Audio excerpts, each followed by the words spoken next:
The year was 1996. The Clintons were campaigning in an attempt to get back into the White House. Americans everywhere turned eagerly to the Olympic Games, and NFL quarterback Brett Favre was featured on the cover of Sports Illustrated magazine. Yes, a lot has changed since back in those days, but some things remain the same. Things like memories we look back on fondly, and stories we share with our loved ones.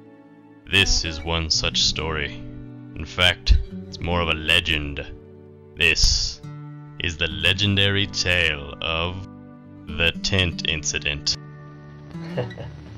The tent incident. How could anybody that was there forget that? It was the summer of 1996. All of the McCormicks had gathered in Illinois from far away in order to surprise Grandma for her 80th birthday. This particular evening we were all at Julie's farm for a bonfire get-together, although it ended up turning into something much more. We were all sitting around the fire, laughing and talking and having a good time. Just a regular night, or so we thought.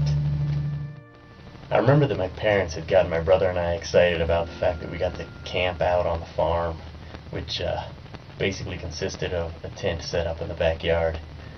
Although at the time we were too young to realize that camping out was just their way of making us feel excited about the fact that we got to sleep outside when there was actually no room in the house. I remember it like it was yesterday. We were hanging out at the farm. It was me, my brother, Nick, Matt, and Chris. We've been playing basketball all day long, and it was starting to get dark, so the sun was going down, and the Franklin kids were deciding, well, we're going to stay out in the tent, so they started putting all their stuff together and getting it all put together, and we're taking it out to the tent with a big flashlight. That's when the idea hit me. Eric noticed that the flashlight in the tent provided an excellent medium for having a little fun with shadows. He gathered us all around and told us exactly what he had in mind. What happened next would be forever imprinted in the pages of McCormick family history. So here was the master plan. We sent Matt and Dan around to the campfire where everyone was hanging out and talking and doing s'mores and all that campfire stuff. Nick and I went into the tent, and I gave Christopher the flashlight so that he could shine it on us. We decided that the best way was for Nick to get down on all fours with me positioned perfectly right behind him. The light came on, the shadows appeared, and the show began.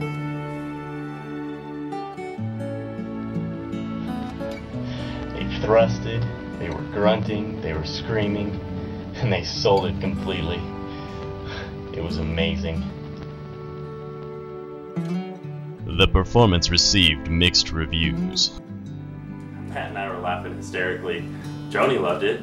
In fact, I think there's only one thing that upset her. It's that she realized Nick was on the receiving end. Nick played the role referred to in the medical profession as the catcher.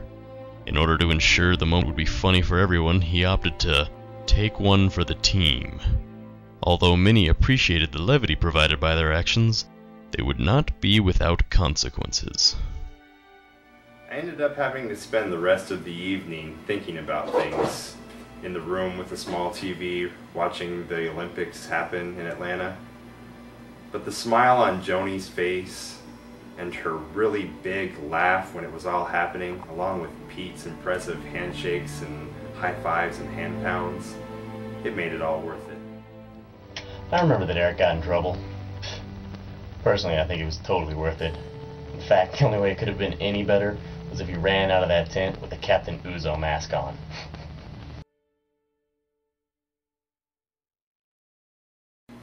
Thinking back about it now, people have asked me, are you a hero because you took it to that length? And you know what? I think about it, I am a hero. I don't think it was offensive.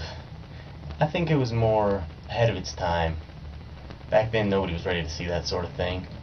But fast forward 9 years and Ang Lee grosses $178 million domestically, and wins himself an Academy Award.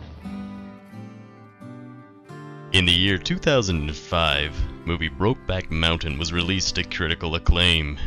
It grossed $178 million at the box office and received the Academy Award for Best Director, Best Original Score, and Best Adapted Screenplay.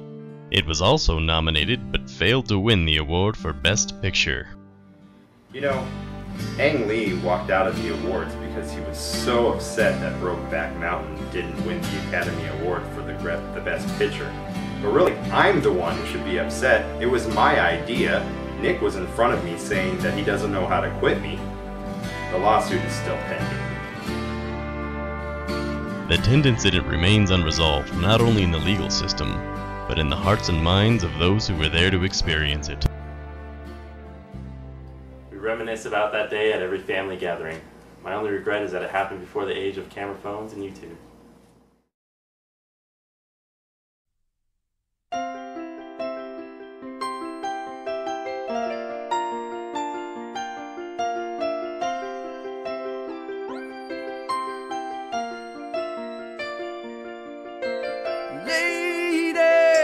When you're with me, I'm smiling.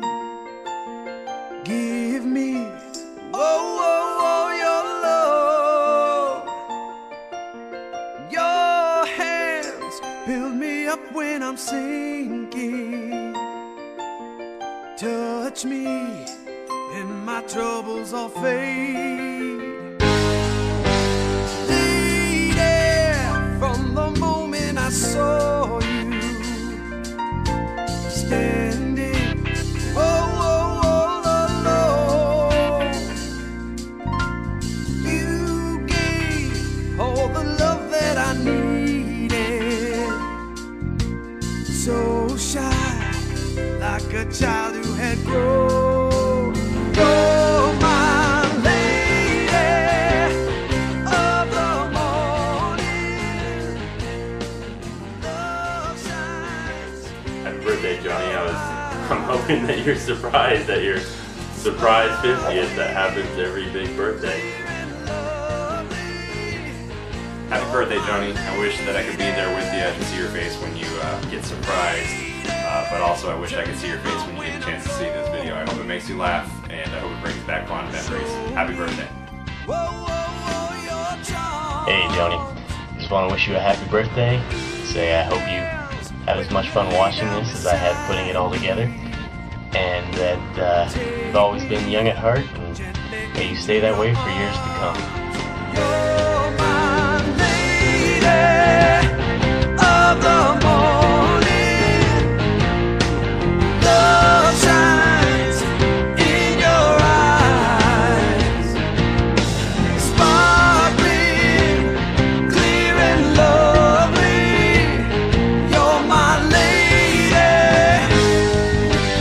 High on the hill was a lonely lady,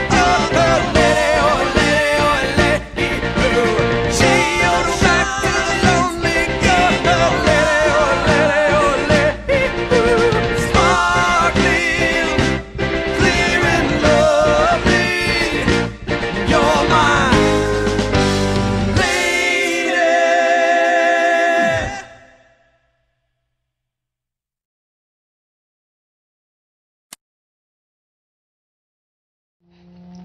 Hey, it worked for Ang Lee, didn't it? Are we done here? Good.